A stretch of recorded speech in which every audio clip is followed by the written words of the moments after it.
দেবর্ষি নারদ মর্তে এসেছে, মর্তধামের একজন মা নারদকে দেখতে পেয়েছে। আরে অনারদ, এদিকে এসো, এদিকে এসো। মা, আমায় ডাকছিলে? হ্যাঁ বাবা নারদ, আমি তোমায় ডেকেছি। এসো তো দেখি এইদিকে। বলো কি হয়েছে? ও নারদ, যারা যারা ভগবানকে ডাকে, যারা যারা ভগবানকে ভালোবাসে নারদ, তার শেষ জীবনে কি গতি হয় গো? কথাটা শোনার পরে দেবর্ষি নারদ শোনা মাত্র বলে বললেন, ও মামা, আমি ভগবানের কাছে থাকি, বিনাতে হরি নাম করি, কিন্তু এই প্রশ্নের উত্তর তো আমার জানা নাই। সে কি তুমি জানো না? তুমি ভগবানের কাছে থাকো? বলে না। তবে মা তুমি একটু দাঁড়াও, আমার বাবার কাছে যাব আর উত্তরটা নেব, তোমাকে বলে যাব। নারদের বাবাটাকে ব্রহ্মা, ব্রহ্মার পুত্র নারদ। তো এইবার ব্রহ্মলোকে গেছে, আর মর্তধামের মা বলছে, নারদ তুমি কিন্তু আমার উত্তরটা দিয়ে তবে যাবে, যেন ভুলে যেও না আমার কথা। তা নারদ বলছে, মা যখন তোমার প্রশ্নের উত্তর পাবো আমি তোমাকে দিয়েই যাব। ঠিক আছে। এইবার নারদ গেছে বাবা ব্রহ্মার কাছে। পিতা, ও পিতা, যারা যারা ভগবানকে ডাকে, যারা যারা ভগবানকে সেবা পূজা করে, তাদের গতি কি হয় গো পিতা? চতুর্মুখে ব্রহ্মার চোখ বড় বড় হয়ে গেছে। ও নারদ, এই প্রশ্ন তো কোনোদিন আমার মনে জাগেনি যে ভগবানকে ডাকলে আমাদের গতি কি হবে। সে কি আমি জানি না, তুমি আমার বাবাও জানো না, তাহলে কে জানে? বলে দেখো, আমার মনে হয় একজন জানলে জানতে পারে, যে গাঁজা ভাং খায়। ওমা, কে গাঁজা খায়? তোমরা দেখেছো মহাদেব গাঁজা খাচ্ছে? দেখনি তো? তাহলে দেখনি কোন সাহসে বললেন মহাদেব? মানে বাবার নামে এমন বদনামটা রটেছে না, যখনই বলবো গাঁজা কে খায়, একজনের নাম উঠবে, বাবা ভোলানাথ। কিন্তু একটা কথা মনে রেখো, বাবা তো পরম বৈষ্ণব, ত্রিলোকের বড় বৈষ্ণব, সব থেকে বড় বৈষ্ণব।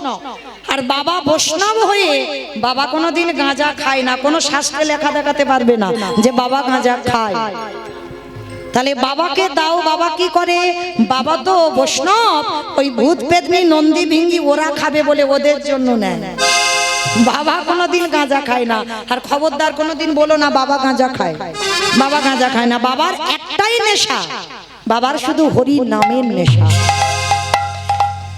আজকের ব্রহ্মা আর নারদ বাপ বেটা দুজনে যাচ্ছে শিবের বাড়ি। আমার শিবের বাড়ি কোথায়? আমি গান গাইবো কি? আমার থেকে তো শুনে শুনে মুখস্থ করে রেখেছি। তাহলে বাবার বাড়ি কৈলাস, আর কৈলাসে গিয়ে খোঁজাখুঁজি করছে, বাবাকে দেখতে পাচ্ছে না। নন্দী ভিঙ্গি, হ্যাঁ রে বাবা কোথায় গেল? নন্দী ভিঙ্গি খুঁজে পাচ্ছে না, বলে দাঁড়া আমি দেখছি। ব্রহ্মা ধ্যানে বসেছে আর নারদও ধ্যানে বসেছে, আর ধ্যানে বসে দেখছে বাবা কি করছে জানো? ওমা, কৈলাসের থেকে তো বাবার আরো একটা প্রিয় জায়গা আছে। কোন জায়গা? শ্মশান। বাবার খুব প্রিয় জায়গা শ্মশান। আচ্ছা, বাবার বাহনটা কি? ইঁদুর। ইঁদুর খালি উল্টো পাল্টা কথা বলে, নামে হরি নাম করে। তাহলে শিব ঠাকুরের বাহন ষাঁড়, মানে বৃষ। এইবার ধ্যানে বসেছে, ধ্যানে বসে কি করছে জানো? দেখতে পাচ্ছি ব্রহ্মা নারদ বাবা ওই ষাঁড়ের পিঠে উঠে শ্মশানের মাটিতে রাতের অন্ধকারে বাবা ঘুরে বেড়ায় ষাঁড়ের পিঠে। ও বাবা চড়ে বেড়ায় ষাঁড়ের পিঠে। বাবা বুড়ো শিব গো, বাবা বুড়ো শিব, মারে বাবা বুড়ো শিব গো, বাবা বুড়ো শিব। ছোটে বেটা ঈশ্বরের পিঠে, বাবা খুদে বেটা ঈশ্বরের পিঠে। বাবা বুড়ো শিব গো, শিব গো। ওই মন্দিরের বাবা বুড়ো শিব, শিব গো মন্দিরের বাবা বুড়ো শিব। আরে শ্মশানে মশানে থাকে ছাই ভস্য গায়ে মাখে, শ্মশানে মশানে থাকে ছাই ভস্য গায়ে মাখে, শ্মশানে মশানে থাকে ছাই ভস্য গায়ে মাখে। শ্মশানে মশানে থাকে ছাই ভস্য গায়ে মাখে। মুখে হাতে বলে বলে গো,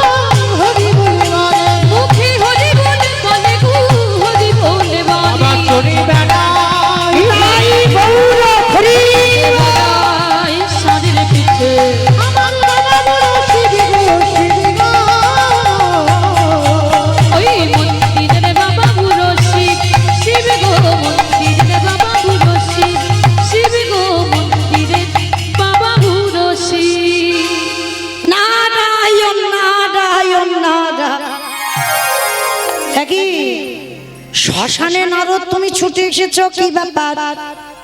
হে ভোলে না, যারা যারা ভগবানকে ডাকে, ভালোবাসে, পূজা অর্চনা করে, তার শেষ জীবনের গতি কি হয়? কথাটা শোনার সঙ্গে সঙ্গে আজকে দেবর্ষি নারদের উত্তরে বললেন, নারদ, হে প্রশ্নের উত্তর তো আমার জানা নাই। সে কি? আমি জানি না, আমার বাবা জানে না, তুমি শিব জানো না, তাহলে জানে কে? বলে একজন জানলে জানতে পারে, যে নামের নাম। আমার নামের নামই কে? নারায়ণ। বলে চলো তার কাছে যাই। বৈকুণ্ঠপতি নারায়ণের কাছে গেছে কে? ব্রহ্মা, দেবর্ষি নারদ আর বাবা ভোলানাথ।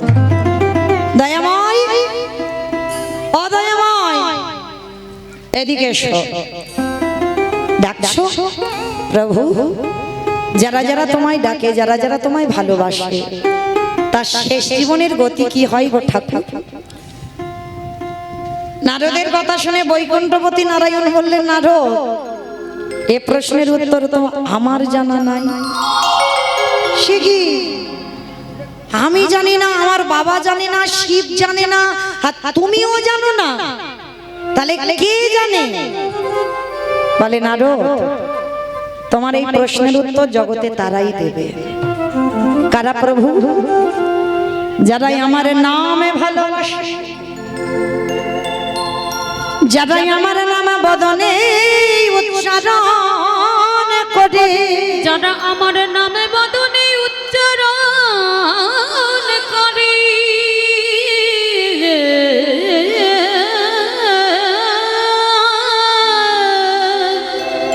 যারা নয়নের জলে ওই গাছ তলায় নিশি যাপন করে, যারা কৃষ্ণ ছাড়া আনে জানে না, যাদের দেহ মন প্রাণে জীবনে যৌবন কৃষ্ণ চরণে অর্পণ করেছে,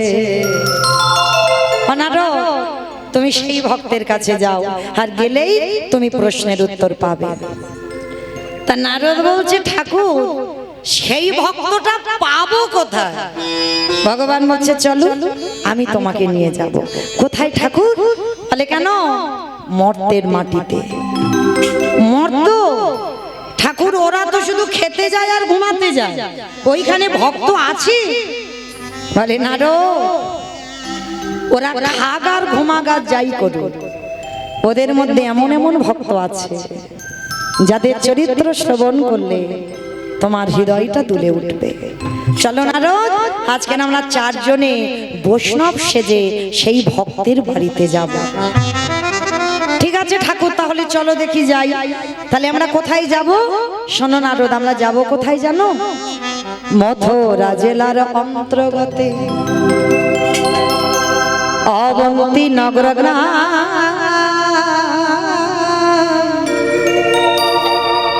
সেথায় সন্দীপনির বাড়ি করিব বিস্নান। মথুরা জেলার অন্তর্গতে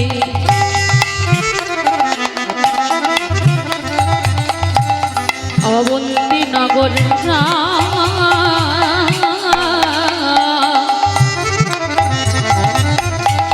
সেথা সন্দীপনির বাড়ি করিব বিস্নান। যাব আমরা ভক্তের ঘরে, বলে যাব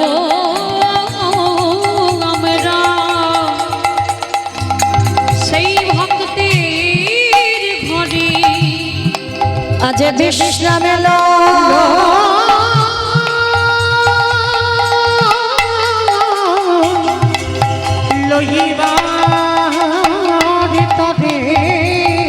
বলে যাব আমরা সেই ভক্তের ঘরে। আসতে ভগবান আসছে সন্দীপনী মণির বাড়ি। এই সন্দীপনী মণিটা কে জানো? আমার ভগবান কৃষ্ণচন্দ্রের শিক্ষা গুরু। কৃষ্ণ সুদামা এরা সবাই শিক্ষা গ্রহণ করেছিলেন। আজকের এই সন্দীপনী মণিকে পরীক্ষা করতে যাচ্ছেন আমার ভগবান, যে কেমন ভক্ত আমাকে দেখতে হবে। এই সন্দীপনী মণি বাবা একেবারে অন্য ধরনের ভক্ত। অন্য মানে কেমন বলছি বাবা, আপনারাও ভক্ত, আমিও ভক্ত, আমার সম্প্রদায়ও ভক্ত, আমরা সবাই ভক্ত, কিন্তু আমরা এক ধরনের ভক্ত। আর সন্দীপনী মণি একেবারে উল্টো। উল্টো মানে কিরকম জানো? এই সন্দীপনী মণির একটা সংকল্প ছিল। কি সংকল্প?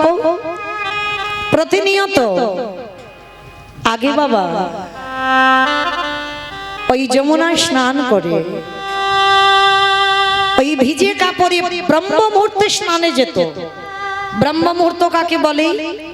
সূর্য উদয়ের 1 ঘন্টা 36 মিনিট আগে এই ব্রহ্ম মুহূর্তে সন্দীপনী মণি যেত যমুনা স্নানে। আর যমুনা স্নান করে বাবা ঘরে এসে বাবা ওই ভিজে কাপড় ছাড়তো না, এই ভিজে কাপড়ে দরজার ধারে দাঁড়িয়ে দাঁড়িয়ে কাঁদে। কেন কাঁদে? ভগবানের জন্য না, একদিনও ভগবানের জন্য কাঁদে না। তাহলে কাঁদে কেন? তার একটা সংকল্প, স্নান করবে, দরজায় ভিজে কাপড়ে বসবে, একটা অতিথি সেবা দেবে, তারপরে ভিক্ষায় যাবে, তারপরে ভগবানের সেবা, তারপরে নিজের সেবা। এটা তার সংকল্প প্রতিদিন। আর অতিথি সেবা যদি দিতে না পারে সেদিন মা সন্দীপনী মণি ভগবানকেও সেবা দেয় না, আর সেদিন নিজেও প্রসাদ পায় না। তো এই সন্দীপনী মণি আজকের কেমন দিনটা দেখেন। সকালবেলা 3 জন বৈষ্ণব সেবা দেওয়া হয়ে গেছে, আর ঠিক দুপুর বেলা আমার ভগবান ব্রহ্মা বিষ্ণু মহেশ্বর আর নারদ 4 জনে অতিথি রূপে আজকে সন্দীপনী মণির দরজায় এসেছে। আর দুপুর বেলা এসে সন্দীপনী মণি তখন তো সকালবেলা ভোগ ওই অতিথি সেবা হয়ে গেছে, এইবার ভিক্ষা করে যা জোগাড় করেছে রন্ধন করে আমার ভগবানকে নিবেদন করেছে। আর নিবেদন করে বসে বসে কাঁদছে, দয়াময় সেই ছোটবেলা থেকে তোমায় ডাকছি, সেই ছোটবেলা থেকে তোমায় ভজন করছি, ডাকতে ডাকতে আজ আমার নিজের যাবার সময় হয়ে গেল। আমার দম তো পড়ে গেল, চুল পেকে গেল, চামড়া আলগা হয়ে গেল। তুমি কি আমার ডাক শুনতে পাও না দয়াময়? এত ডাকি এত কাঁদি, আমার ডাক কি তোমার চরণে যায় না? ও গো দয়াময়,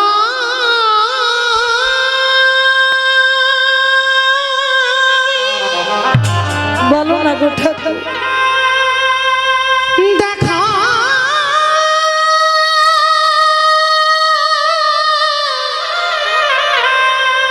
দেখা দাও,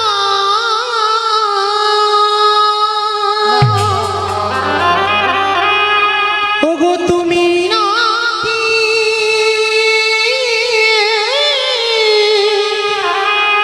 করুণা করুণা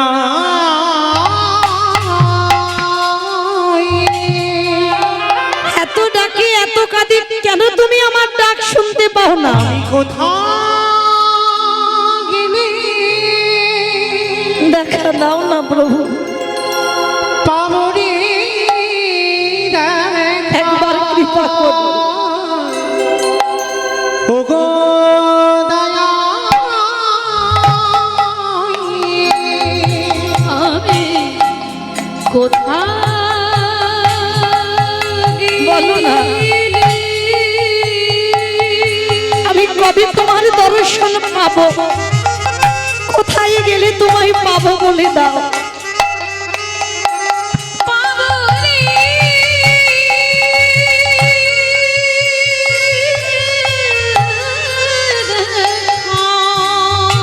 দেখা, ও গো দয়া নয়া নিজানি দা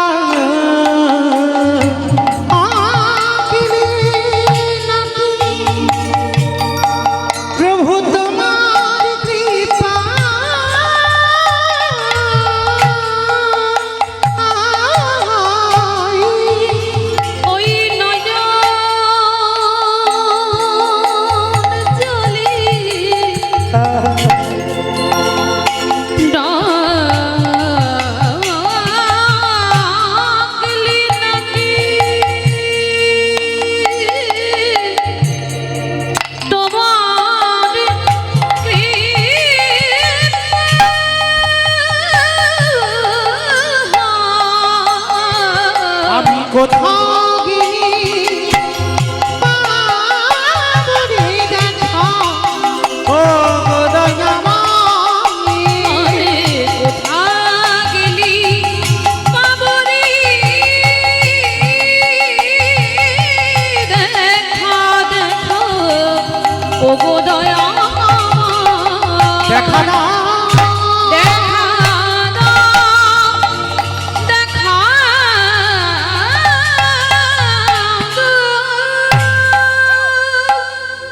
ভগবানের চরণে বসে রইল। ভগবানের চরণে নিবেদন এখনো হয়নি মা, আর দরজায় এসে ভগবান অতিথি রূপে ডাক দিয়ে এলো, মণিমা বাড়িতে আছো কেউ? যেই না বলেছে মণিবর বাড়িতে আছো, চমকে উঠেছে। কেন? মানুষের ডাক আর ভগবানের ডাকে মা তফাৎ। কোনদিন কারোর যদি ভগবান ডাক দেয়, সে ডাকের সঙ্গে বাহ্যিক জগতের ডাক এক নয়।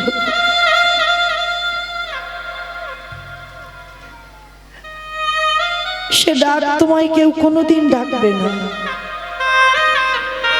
সন্দীপনী মনি যেই না বুঝতে পেরেছে কেউ এসেছে, তাড়াতাড়ি করে পারসনা মন্দিরে রেখে দরজায় গিয়ে দেখছে 4 জন বৈষ্ণব বসে আছে। বাহ বাহ বাহ বাহ বাহ, আজ আমার দিনটা কত ভালো গো। সকালবেলা আমি 3 জন বৈষ্ণব সেবা দিয়েছি, আবার দুপুরবেলা 4 জন বৈষ্ণব এসেছে। আসুন আসুন আমার ঘরে আসুন। মায়েরা চিনতে পারলো না, ধরতে পারলো না। ভগবান যার ঘরে যায় তার ঘরে গিয়ে ধরা দেয় কি? ভগবান এসে কাঙালের মতো বাবা আঁচলটা পেতে বলছে, মণিবর কিছু খেতে দিতে পারবে? 3 দিন হয়ে গেল গোবৃন্দাবনে ঘুরে বেড়াচ্ছি, কেউ কিচ্ছুটি খেতে দেয়, খেতে দিতে পারবে? যেই না আঁচলটা পেতেছে, হায় রে, যে বিশ্বের শ্রেষ্ঠ মালিক ভগবান, যার কোনো কিছু অভাব নয়, সেই ভগবান ভক্তের দুয়ারে আঁচল পেতেছে। কেন? ভগবান এটাই বোঝাতে চাইল, ভগবান ধনীদের নয়, বড় লোকেদের নয়। এ জগতে যার যত তালা বাড়ে তার তত জ্বালা বাড়ে। ভগবান তাদেরই হয় যারা দিনহীন পথেরই ভিখারি কান হয়, দিন আনে দিন খায়, কম রোজগার, তারাই তো ভগবানকে ভালোবাসতে শিখেছে। যার আর আছে দেখবে মা, সে ভগবানকে দেয় না, আর যার কিছু থাকে না সে দেবার জন্য কাঁদে। দয়াময়, তুমি তোমায় কাঙাল করে দিয়েছো, তোমাকে দেওয়ার মতো আমার কাছে কিছু কাঁদে। একটা কথা মনে রেখো মা, কৃষ্ণ ভক্ত যদি তোমরা হও, লক্ষ্মী কালী দুর্গা সরস্বতী মনসা শীতলা ভক্ত হলে পার আছে। যদি কৃষ্ণ ভক্ত হও, যে করে আমার আশ তারে করি সর্বনাশ নয়। মনে রেখো, ভগবান জীবনে ভক্তের সর্বনাশ করে না। ভক্ত তার প্রাণ, ভক্ত তার জীবন, কোনদিন ভক্তি সর্বনাশ করে না। আমরা বলি ভুল আর আপনারা শোনেন ভুল। যে করে আমার আশ তারে করি সর্বনাশ। সর্বনাশ বানান আলাদা, সব নাশ বানান আলাদা। সব নাশ করে দেয়। কি নাশের কথা বললো? তোমার আত্মীয় পরিজন বন্ধু বান্ধব, সব থেকে তুমি যাকে বেশি ভালোবাসো, চিরজনমের মতো ভগবান কেড়ে নেবে। তারপরেও যদি তুমি চরণ না ছাড়ো, তারপরে ভগবান তোমাকে কৃপা করে আশ্রয় দেয়। ও যে ভক্তে তাই গৌর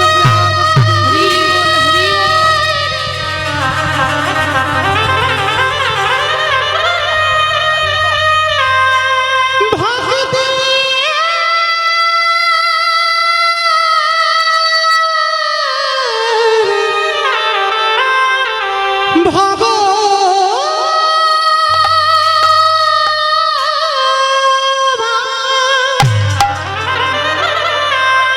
ও যে ভক্ত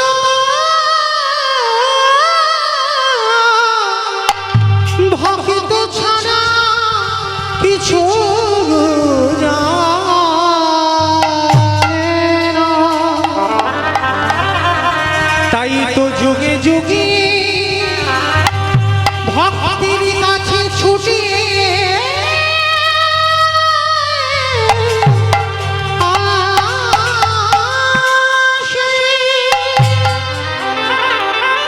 যেই না ভগবান আমার আঁচলটা পেতেছে, সন্দীপনী মনি ওই চারজনকে দেখে বললেন আসুন আসুন আমার ঘরে আসুন, আমি দেখছি কি ব্যবস্থা করা যায়। কিন্তু ঘরে গিয়ে মা চাল ডাল রেখেছিল পাত্রে, যেই না হাঁড়িটা খুলেছে একটাও চাল ডাল দেখতে পাচ্ছে না। গেল কোথায়? ওই যে সব নাশ করে দিতে হবে না, সব শেষ করে দিয়েছে, কিছু ঘরে নেই। ভগবান ভাবলে একটু ঘষে মেজে নিতে হবে না, যে আমার ভক্ত না আমার নকল ভক্ত। শাকরা যেমন দেখে নেয় কষ্টি পাথরে ঘষে সোনাকে, ওটা আসল সোনা না আমার নকল সোনা। ভগবানও ভক্তদের দেখি না, এটা আমার আসল ভক্ত না, এটা আমার নকল ভক্ত। যেই না ঘষে দেখতে গেল, আর ঘষে দেখতে গিয়ে বাবা ওদিকে যা যা খাবার বস্তু ছিল সব ভগবান খেয়ে ফেলেছে, কিচ্ছুটি পড়ে নেই। আর যখনই কিচ্ছুটি পড়ে নেই, সন্দীপনী মনের একটা 5 বছরের ছেলে আছে, যাকে আদর করে বাবা বটু বলে ডাকতো। ডাক দিয়েছে, বটু বটু রে বাবা, আমায় ডাকছিলে? আরে খোকা, আমি এই যে এখানে হাড়িতে চাল ডাল রেখেছিলাম, দেখেছিস বাবা? কই না তো বাবা, আমি জানবো কি করে কোথায় চাল ডাল রেখেছো? বাবা তোমার চোখে জল, তুমি কাঁদছো। 5 বছরের একটা বাচ্চার কত চেতনা দেখে, তুমি কাঁদছো বাবা? হ্যাঁ রে খোকা, আমার বাড়ি 4 জন বৈষ্ণব এসেছে, বলতে পারিস আমি কি দিয়ে সেবা দেব? ও তুমি এই জন্য ভেঙে পড়ছো? দাও একটু ঝোলাটা আমায় দাও তো দেখি, আমি একটু নগর থেকে ভিক্ষে করে এনে দিই। তুই পারবি? তুই পারবি? কেন পারবো না বাবা, তুমি আছো, আমার মা আছে, তাই আমার কোনো চিন্তা নেই। কিন্তু যেদিন আমার মা থাকবে না, যেদিন আমার বাবা থাকবে না, যেদিন আমার পৃথিবীতে কেউ থাকবে না আপন বলতে, আমার তো ভিক্ষা করেই বৈষ্ণব সেবা দিতে হবে। ছেলেটাকে বুকে জড়িয়ে ধরে বললেন, বাবা বাবা, এই না হলে আমার ছেলে। ঠিক আছে বাবা, তবে শোন, তুই কিন্তু যাবি না দূরে, কাছাকাছি তুই একটা বাড়ি থেকে ভিক্ষা করে নিয়ে চলে আসবি। ঠিক আছে বাবা, আমি যাবো আর আসবো। বাবার কাছ থেকে ঝোলাটা নিয়েছে, ছেলে জীবনে কোনোদিন যায়নি, আজকের প্রথম। আর ভিক্ষার ঝোলাটা যেই না নিয়েছে, ভগবান ওদের বাড়িতে মাথায় হাত দিয়ে বসেছে। হায় আমি এলাম ওর বাবাকে পরীক্ষা করতে, এখন ছেলে বাঁধা হয়ে দাঁড়াচ্ছে। যা যা,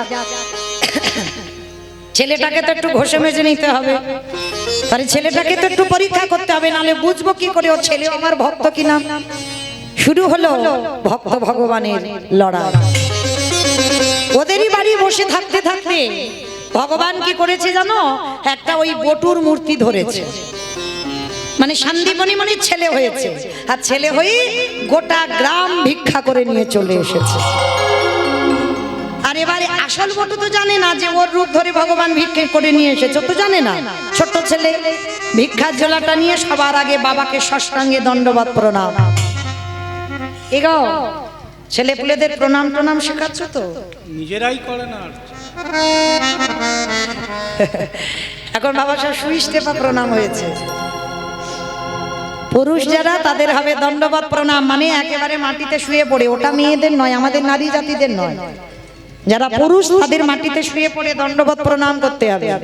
আর আমাদের আপনাদের হাঁটুটা মাটি রেখে পঞ্চাঙ্গ প্রণাম করতে হবে, এটা নিয়ম। কোনোদিন যেন তোমরা মাটিতে শুয়ে পড়ে প্রণাম করো না, এটা অপরাধ, খুব অন্যায়। তো আজকে ছোট্ট ছেলেটা বাবাকে প্রণাম করেছে, এগুলো শেখাতে হবে মা। প্রত্যেকদিন সন্তানদের শেখাবে ঘুম থেকে উঠে সবার আগে এই ধরিত্রী মাটিটাকে আগে প্রণাম করতে হবে। ভালো করে বুঝবেন কেন বললাম, এগুলো চেতনা বাবা। শুধু লেখাপড়ার ডিগ্রি তৈরি হলে হবে না, আধ্যাত্মিক চেতনাটা লাগবে। এই যে মাটিটাকে প্রথম সকালবেলা প্রণাম করা সবার কর্তব্য। কেন? ভালো করে বিচার করে দেখেন, সকালবেলা হলেই আমরা মায়ের বুকের উপরে পা তুলে দাঁড়াবো। সকাল হলে মলমূত্র ত্যাগ করবো এই মায়ের বুকের উপরে। প্রতিদিন সকাল হলে আমাদের নিত্য প্রয়োজন এই মাটির উপরে। গাড়ি, ট্রেন, ট্রাম, বাস এই মাটির উপরে দিয়ে যাচ্ছে। এই মাটিতে খনন করে বীজ বপন করে অঙ্কুরিত করে সেই ফসল ফলিয়ে আমরা কিন্তু সেবা করছি। তাহলে প্রতিনিয়ত কর্ম, নিত্য কর্ম মাটির উপরে। তাহলে আমাদের মনুষ্য জীবনে কি কর্তব্য নয় যে একবার সকালবেলা হলে এই বিছানা থেকে নামার আগে একবার মাকে প্রণাম করা? মাকে প্রণাম করে বলো যে মা, সারা দিন আমি তোমার বুকের উপরে পা দেব, তুমি নিজ সন্তান মনে করে তুমি আমায় ক্ষমা করে দিও। এই শিক্ষাগুলো দিতে হবে। তুলসী গাছে জল দে, এই শিক্ষাগুলো দিতে হবে। প্রতিদিন সূর্যদেবকে প্রণাম করতে হবে। কেন? ভালো করে বিচার করেন। এই যে বাবা মাস গেলে মাস ইলেকট্রিকের বিল কত দিচ্ছেন, আর যে সারাদিনে এত আলো দিয়ে যাচ্ছে, কি গো, তাকে একটা প্রণাম করতে হবে না? তার তো টাকা পয়সা লাগে, তাহলে শুধু একটা প্রণাম। এইগুলো প্রতিনিয়ত আমাদের সন্তানদের শেখাতে হবে। এইভাবে যদি সন্তান তৈরি করো, তাহলে সে সন্তান বড় হয়ে কোনোদিন অসৎ পথে যাবে না। অসৎ পথে যেতে গেলে তাকে 5 বার অন্তত ভাবতে হবে, এই ধর্মের চিন্তা তাকে করতে হবে। নিতাই গৌর প্রেমানন্দে হরি বল। তো আজকে ছোট্ট ছেলেটা বাবাকে প্রণাম করেছে, প্রণাম করে পাশে আছে ভগবানের মন্দির, আর ভগবানের চরণে গিয়ে জানাচ্ছে, প্রভু আমার জন্য নয়, আমার মার জন্য নয়, আমার বাবারও জন্য নয়, আমি যাচ্ছি বৈষ্ণব সেবার জন্য ভিক্ষা। দেখো আমি যেন 2টি চাল ডাল পাই। ভগবান মনে মনে চিন্তা করছে, বেটা তুমি যাও, তোমার জব্দ আমি করব। ও তো জানে না ওর আগে ভগবান ওর রূপ ধরে ভিক্ষা করে নিয়ে চলে এসেছে। এইবার আসল বটু যাচ্ছে। কৃষ্ণ ছাড়া কে আছে আমার, বিশ্ব ছাড়া মাঝে বিশ্ব ছাড়া মাঝে কৃষ্ণ ছাড়া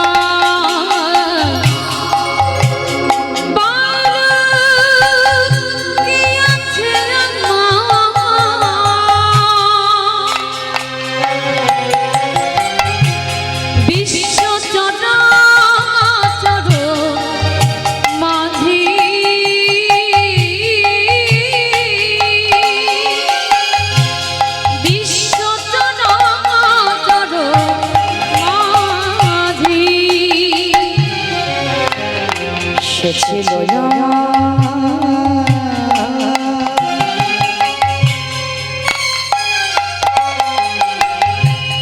দুঃখ সুখের বন্ধু, সে হলো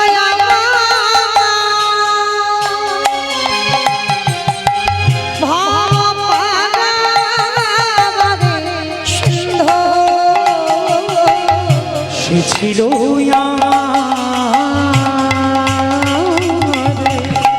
কৃষ্ণ দুঃখ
ব্রজমাইরা বলে বলে এই সকালবেলা তোর বাবা ভিক্ষা করে নিয়ে গেল, 5 মিনিট আগে তুই ভিক্ষা করে নিয়ে গেলি, আবার তোর বাবা তোকে পাঠিয়েছে। দেখাচ্ছি মজা তোকে, দাঁড়া, এইবার তোকে মজা আমি দেখাবো। সবাই মিলে ওই বেতের বাড়ি দিয়ে বটুকে বেত্রাঘাত, দূর হয়ে যা, বেরিয়ে যা, দূর। কৃষ্ণ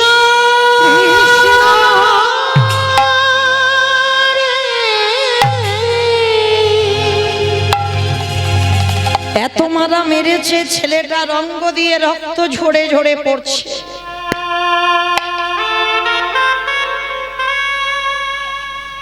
নয়ন জলে বুক ভাসিয়ে কাঁদে আর বলে, কৃষ্ণ তোকে ভালোবাসলে এত কষ্ট পেতে হয়, তোকে ভালোবাসলে এত যন্ত্রণা পেতে হয়। আমি যদি জানতাম, আমি কোনোদিন তোকে ভালোবাসতাম না, আমি একটা দিন তোকে ভালোবাসতাম না কৃষ্ণ।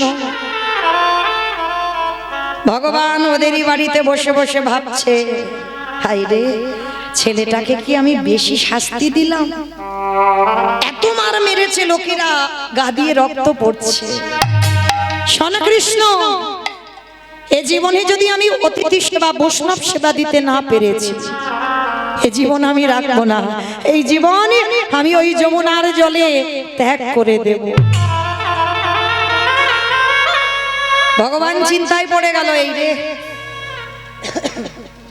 ছেলেটা যদি এমন ভাবে জলে ডুবে মারা যায়, আমার তো ভগবান নামে কলঙ্ক হবে। যাই, ছেলেটাকে বাঁচাতে হবে। কি করে বাঁচাবো? কি করেছে জানো? একটা পাখি রূপ ধরেছে, আর পাখি রূপ ধরে ওই বটুর কানের কাছে উড়ে উড়ে এসেছে। এই বটু, শোন, তোকে না এই মথুরায় কেউ ভিক্ষা দিল না তো কি হয়েছে, চলে যা, যা, তুই এক্ষুনি চলে যা বৃন্দাবন। আর বৃন্দাবন গেলেই তুই চাল ডাল পেয়ে যাবি। ছোট্ট ছেলেটার মনে বড় আনন্দ, বৃন্দাবনে গেলেই চাল ডাল পেয়ে যাব। ছুটতে ছুটতে গেল যমুনার ঘাটে। কিন্তু গেলে কি হবে গো? 5 বছরের বাচ্চা সাঁতার জানে না, নদীতে নৌকা নাই আর মাঝিও নাই। তাহলে মা নদীটা পার হতে পারবে কি? মা পারবে? সাঁতার জানে না, নৌকা নাই, মাঝি নাই, তাহলে পার হবে কি করে? পারবে পার হতে? পারবে না? পারবে। কারা পারে? যাদের জীবনে বিশ্বাস আছে। কৃষ্ণ রাখলে তুই রাখবি, মারলে তুই মারবি, সেই তো মরতে হবে, আগে আর পরে। চল, আমার বাবা ছোটবেলা থেকে শিখিয়েছে যে পৃথিবীতে বিপদে যখন পড়বে বাবা কৃষ্ণ চরণ আশ্রয় করবে। তাহলে আজকের আমি দেখবো কৃষ্ণ তুই আমাকে বাঁচাস কিনা। আমি তো সাঁতার জানি না, নেমে যাব দেখি জলে, তুই কি করিস। মারলে তুই মারবি আর রাখলে তুই রাখবি। কত বিশ্বাস রাখেন একটা 5 বছরের ছেলে, এক বুক বিশ্বাস নিয়ে একেবারে চোখটা বন্ধ করে বাবা গটগট করে নেমে যাচ্ছে, মানে গলা পর্যন্ত নেমে গেছে মা, আর একটু পা পিছলালেই ছেলেটা জলে ডুবে যাবে। আর গলা পর্যন্ত জলে নেমে চোখটা বন্ধ করে বলে উঠল, দয়ালে তোমার লীলা খেলা, দয়ালে তোমার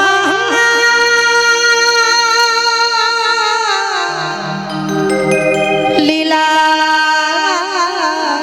খেলা, ওগো বোঝা বড়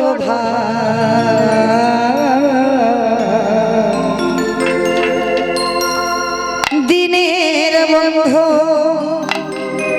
করুণা সিন্ধু,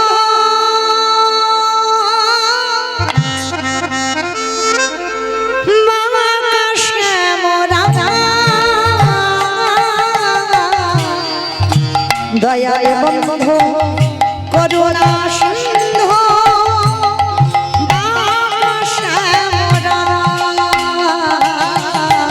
উলুধ্বনি বাণীরা দয়ালে তোমার লীলা খেলা, দয়ালে তোমার লীলা ভবদ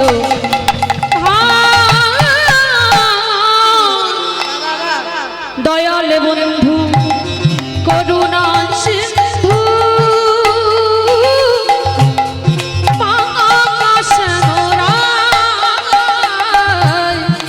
দয়াল বন্ধু করুণা সিন্ধু আকাশে মোরায় তুমি তো সেই ব্রজের রাখা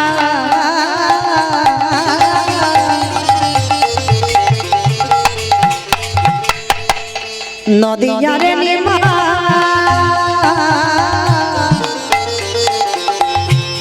কৃষ্ণ প্রিয়ার বুকে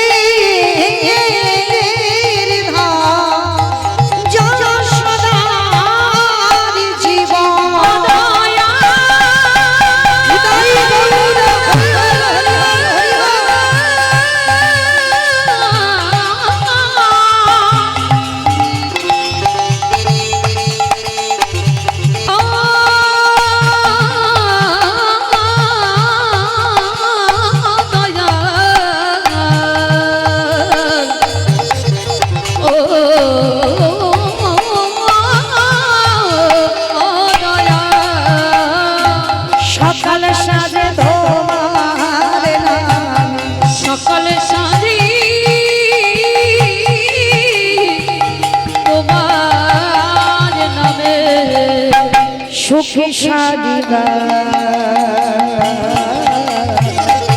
দয়াল বন্ধু করুণা নিতাই গৌর হরি বল হরি বল দয়াল বন্ধু করুণা সিন্ধু আকাশে মোরায়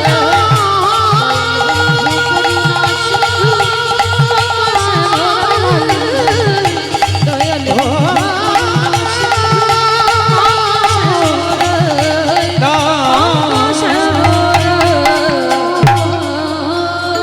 ওই ছোট্ট ছেলেটা বাবা যেই না চোখটা তাকিয়েছে দেখে না একেবারে যমুনার এ ঘাট থেকে ও ঘাট। ওরে বাবা কৃষ্ণ তোর এত অহিতকি কৃপা তুই আমার এত বড় যমুনা পার করে দিলি। মা পূর্ণমাসীর ঘরে চাল ডাল সবজি পেয়েছে, মনে বড় আনন্দ। এবার বাবা বাড়িতে এসেই অতিথি সেবা হবে। কত সোজা নয়, এখনো ঘষে মেজে নেওয়ার বাকি আছে। প্রথমে তো শুধু মাঠটা খাওয়ালো। কি গো, কৃষ্ণ ভক্ত বিনা অপরাধে তারা দোষী হয়, কোনো দোষ করেনি কিন্তু দোষী। দেখেন গ্রামের লোক মার খাওয়ালে, এবার দ্বিতীয়বারে পরীক্ষা। ছেলেটা আনন্দে নাচতে নাচতে চাল ডালের পুটলিটা মাথায় তুলে নিয়েছে, আর মাথায় তুলে নিয়ে নাচতে নাচতে যমুনার ঘাটে এসেছে। আর যেই না এসে দাঁড়িয়েছে, ভগবান চিন্তায় পড়ে গেছে, এই রে এবার তো বেটা তো ঘরে চলে এলেই আমার অতিথি সেবা হবে না, এত তাড়াতাড়ি আমি তো খাবো না। ভগবান কি করেছে জানো, একটা কুর্ম হয়ে জলের তলায় বসে আছে। আমার কুর্ম মানে কি? কুমড়ো কুমড়ো কুমির, কচ্ছপ। বাহ, কুর্ম মানে কচ্ছপ। ভগবানের 10টা অবতারের মধ্যে 5টা অবতার ছিল শুধু সত্যযুগে, মৎস্য, কুর্ম, বরাহ, নৃসিংহ, বামন। এই সত্যযুগে ছিল 5টা অবতার।